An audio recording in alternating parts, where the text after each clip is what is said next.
Other cross. Redirect. Thank you, Your Honor. Ms. Etienne, if we could have Government's Exhibit 399, please. Mr. Sullivan, look at number 2, and I'm going to ask Ms. Etienne if she could just the wording of number 2, the text, please. So, Mr. Woolridge, that was the lawyer who was just up here. He asked you if you knew anything about Tyrone Stewart, and you said, I didn't know. I don't know who that guy is, right? I don't. And then he asked you if you knew anything about that shooting. Do you know anything about a shooting where a kid got killed in an apartment complex? Osiris. Okay, so you know about that shooting though, right? Yeah. So the last thing that came up, and that was with Mr. Woolridge, was about breaking off a piece to give to KK. What does that mean, to break off a piece? To break off a piece would mean that you got individuals that would say, when you hit a lick, as in, you make a jug or a robbery or whatever the situation is, you burglarize something, that you got to give a cut to what they would say, the nation. But it's not going to no nation, because the nation ain't got nothing to do with that. You know what I mean? So you got people that get a cut and keep it to themselves. All right. So let me ask you this, though. The people that you went and visited when you were down here, who came from your city, is that right? Say that one more time. You came down here and you visited some people who came from your city? Yeah. Were they GDs? Were they growth and development? 2 of them wasn't. How many were? It was 2 of them. 2 of them was. If you counted me there, it was 3. So 3 ought to have been GD, and the other 2 just stayed there. Okay. So they went and did a lick? Is that what I understand? Yeah.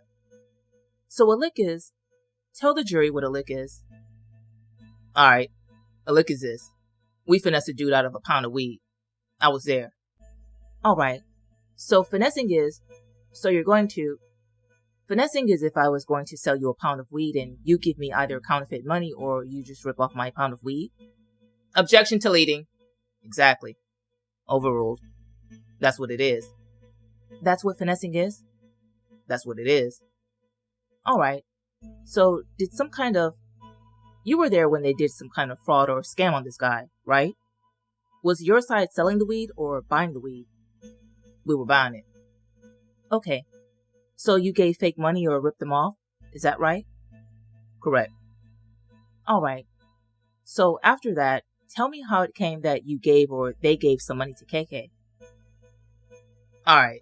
So after it took place, we got this deal. Alright? And we got back to the spot, and we all, broke down our shares, what we supposed to got. We still, even though only 3 of us went at the time, we still split it up 4 ways. So after splitting it up to 4 ways, they was like, okay, we got to break KK off. And I'm like, why? So what did they say when you said why? Because it was a part of the nation dues. I mean, you had to break off to break back. It was like, nah. So nation dues means what? That's not what nation dues is supposed to be. Nation dues is basically when you pay a certain percentage every month. You might pay $20 or you might pay $10 for people, so forth and so forth. And this is going to go, it's like, it would be like a fund. It will go to the treasurer, to the people who actually would need something. If your mother needs something, so forth and so forth. That's what your understanding of how it works in South Carolina? That's how it's supposed to work, period. Alright. But here it worked differently. Is that right? It could be. Well, the people that you were with said that they were... What did they say about it being nation dues? They said they had to break the nation off. So, they consider him as part of the nation. So, So then Mr. Woolridge asked you if you knew about KK committing any crimes, and he said specifically drugs. And you talked about the pay, breaking off a piece for the nation.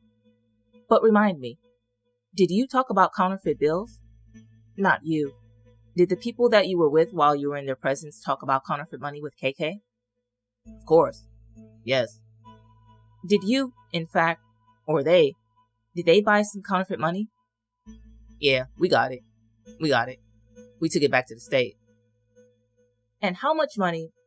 Was that the only time you bought counterfeit money? I mean, that was the only time that I actually had been present. To see, a lot of times people still going to come down even without me. Like, I'm not going to be on every trip when somebody came down there, but let me ask you this then. Do you know, based on your position of authority in South Carolina, if there were other trips down here to buy counterfeit money? No, I'm not going to know exactly what they came down here to do. They're not going to tell me, hey, I'm going to buy a brick. I'm going to buy counterfeit. You know what I mean? See, what it is, you're going to have a circle within a circle. And what it is we all might be on the same basketball team. Some of us is going to be closer to others than others. So when they go down there and do something, some of them might say, hey, look, this is what I got. They're going to show what they did or so forth and so forth. All right. So when you were down here and they were buying counterfeit money, how much counterfeit money are we talking about? I mean, it wasn't really just too heavy when we came down here. It was just kind of like on the spot type thing because we didn't come down here specifically for that. You know what I mean? The opportunity presented itself. So, it was taken during. So, I mean, a couple of thousands. I mean, that's it. Nothing heavy. And when you came down here, was that with other members of the nation? Always. I never came down here by myself. You had mentioned something about, I think you were trying to explain to Mr. Woolridge something about having to report an incident that occurred. Do I understand that? You said it was a need to report above. That's what I wrote down. A need to report above? Is there a rule about reporting incidents? I mean, nah. It ain't necessarily a rule about reporting incidents. If it's something containing within the nation, yeah, you should let somebody know something. You know what I mean? If I got a beef with somebody and you know about that, you know it's something that's ongoing that's going to be detrimental to the rest of us, then yeah, you should tell me. Don't just let me just wander around and I'm swerving on another side of town with somebody aiming at me and I don't really know what they're aiming about. So yeah, you should report certain things. So Mr. Woolridge asked you, or maybe he told you that KK wasn't tough. Let me ask you, was KK tough? He ain't no slouch. So when you met KK, I think you told us on direct, but this goes to this question. You had an opinion about where he fell in the hierarchy. Is that right? Yeah, I have an opinion. And why do you have that opinion? I got that opinion because of the leadership role that he does with certain things. Like me, I really think that bro is a regent. I know my opinion don't matter, you know what I mean? But I really think bro is a regent. When I say a regent, he always controlled this certain area. He rode around in this area right here. And when I was out, the state was split in two. You had a region up this way, and the other region resided in Valdosta. So you're talking about Georgia. When you were here in Georgia, the state of Georgia was split in two? Uh-huh. When you say bro, who do you mean by bro? Bro. You said bro controlled the region. Do you mean KK? Yeah. I refer to everybody as bro, really. And I realize that. That's why I was trying to figure out who you meant when you say bro. Now, you also mentioned right around that same time on cross-examination that you had to call ahead before you came to Georgia. Yeah, that was something that we were supposed to do, which we kind of got in trouble for at times because we didn't do it. Who did you get in trouble with? I mean, we would just get in trouble with, whoever. You know what I mean? Like, if you didn't report coming in, somebody could rip them in. You ain't necessarily getting no beating in there, but they might scream on you about the matter or something to that nature. So, is it to my understanding, Mr. Sullivan, that it was a rule that you had to let somebody know if you were going into their state? Yeah, you would have to let them know. You know what I mean? Yeah, you'd give a courtesy call. If you and your fellow members were coming down here, who would you call to let them know? You would call the regent. And so, who did you call? I ain't never called nobody.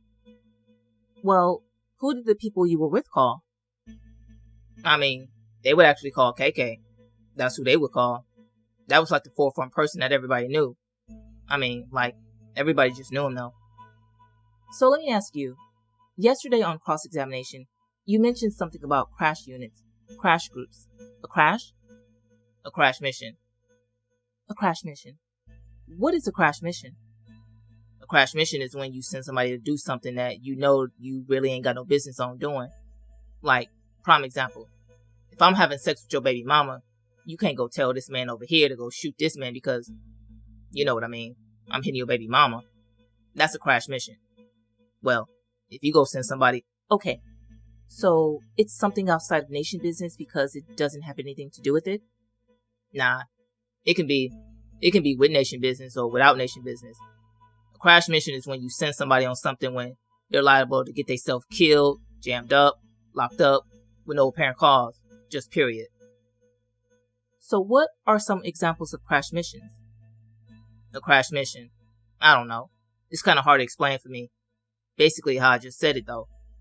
Crash mission, I ain't really just say a crash mission. Nothing pops to mind right now. Just a crash mission. I ain't got no specific story or no crash mission down here. So tell me, try to let me understand what it is you mean by a crash mission. Basically, like I said, if I send you to go over here and go rob somebody's house, that's a crash mission. Alright, so who would you send? Who would I send? Yeah. Would it be somebody off the street, or would it be somebody who was part of the nation, or what? I mean, it don't matter really, because we still got our own personal lives. I mean, if we send something off the street or in the nation, whoever's gonna go get that money. Did you ever send anyone on a crash mission? Nah, I ain't gonna send somebody on a crash mission. Before I do something, I actually will go myself. Those attempted murders that you were arrested for and convicted of, did you do those all yourself? No, I ain't did them myself. Did you say, yeah, you did them yourself? I said no. Who did you do them with? Not the people's names. Let me ask you this.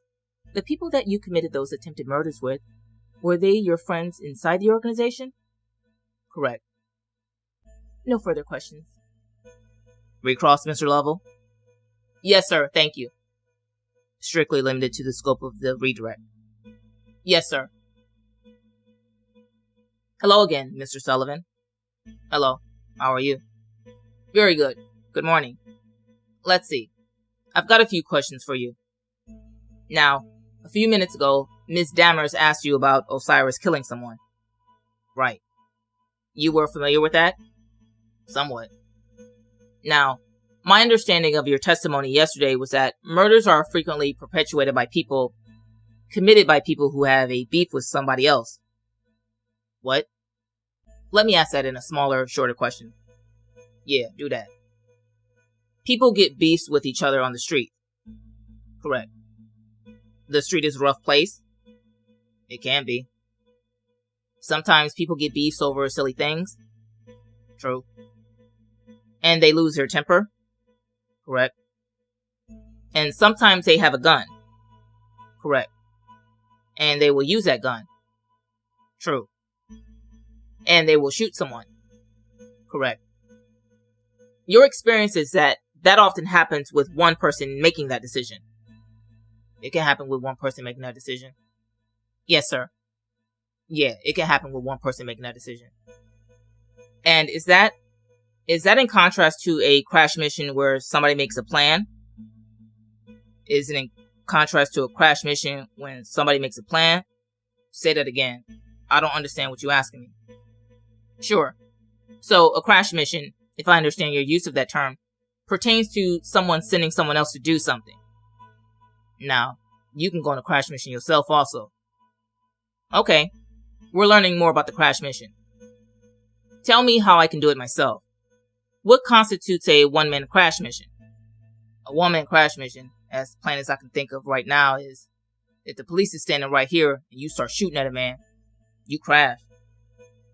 So, is a crash mission kind of a losing mission? Yeah, you losing. Yeah, you losing on that. Alright. It's one where your chances of success are low and your chances of failure are high? Correct. Okay. Are you aware of anyone? Let me strike that. I'm going to start over again. In the case of Osiris, you were familiar with his shooting? I mean, I wouldn't just say familiar. It depends on what you mean by quote unquote familiar. Well, what do you mean? Why don't you tell me the degree of knowledge you had, the amount of knowledge you had? Alright. When I actually learned of the shooting, it started to come from when he told me, as in just told us, period, while he was up there in the city, that he had shot and murdered him and he was on the run. He didn't necessarily say who. He didn't necessarily say what was what, so forth and so forth. You know what I mean? This was after him being up there. I came down here one time before driving him down here, and we ended up, just riding around the city, going to different places as usual. And didn't really realize until he told me that, this was the area, in an apartment complex where he ended up shooting a kid at. You know what I mean? Did he indicate to you that that was just a beef that he had with that person? That he became angry and shot him? I mean, something about a disrespect with, going on. Yeah, basically. Okay, not that he was ordered by somebody within the nation. No. I ain't never know nothing about knowing him being ordered, to do that. It never was discussed that he was ordered to do nothing. You know what I mean? I just got it directly that this right here is what took place and that's what happened. Okay. And like, for instance, yourself, I think, did you say you had 3 attempted murder charges? Yeah, I got 3. And that was a decision you made on your own? Nah. Actually, that was a dumb decision I made because of the people that I choose to hang with. Okay. They didn't order you to do that? Nah. They ain't ordered me to do nothing. Okay. But you made a dumb decision. I made a dumb decision because I was in the wrong place at the wrong time. Fair enough. Now, let me ask you. One trip you were talking about with Ms. Dammers minutes ago, you said that not including yourself, there were 4 other people? Is that right? Which trip? Yeah. Let me clarify that because I'm not sure exactly which one, but let me see if you can figure that out. There were 2 people. 4 other people. 2 were GD, 2 were not GD. Okay, alright. Do you know what I'm talking about now? Alright. Which incident is that? That's the incident with the weed situation. Okay. Now, you were partnering on with people that were not GD. Is that right? Correct. Because they were able to assist you in getting the job done. Correct. Is that right? And that job was to finesse this person out of some marijuana. Okay. Is that right? Correct. Okay. Because you use the word finesse. Correct. And that's to, would that be the same as con? You could say con, finesse. Alright, Jew. I'm not going to use that last one, but finesse or con we'll use. So that was not, were you doing that in furtherance of the nation or for self-profit? That was self. Your goal was to make money for yourself? That was self. And did some people view KK as having assisted? Say that again. Sure. Did some people view KK as having assisted in that? Nah. We wouldn't say, nah. There was no mission that he put us on or nothing like that right there. No. That was just something that we did on our own that they decided to break off a piece of their profit to him. They were doing that as a courtesy to whatever belief that they chose to go by. See, they moved down here. When they moved down here, they plugged into the Georgia system, what they got going on. See, everybody belonged to their certain states. So whatever policy they have down here concerning when they do stuff that they gotta break whoever they break off, that's what they got going on down here. That's not what's going on in the state where I'm from. If I make a robbery, this robbery is for me. I'm not robbing to get you rich. You know what I mean? Like, if I give you something, that's on my own. You know what I mean? But whatever they do down here, they felt like they had to break them off. So, for whatever reason they felt like they had to break them off because of the nation or whatever, to me, that's not the nation. But this is why they broke them off. Okay, so there are some different structures in different states? Of course. Alright. So Alabama may be different from South Carolina? In some aspects, it depends. Alright. And Georgia is different than South Carolina? In some aspects, It depends. Okay. And you talked about a percentage. When you paid dues, did you pay a certain... Your Honor, I believe this is beyond the scope of the redirect. What do you say, Mr. Lovell? Judge, he talked about percentages that were shared on the redirect. Go ahead. I have notes to it. Go ahead. Thank you. You talked about... Did you pay some dues to be in GD? Yeah, of course. All right. And was it a percentage of what you got, or was it just a certain amount that was due at meetings? It was a certain amount that was due.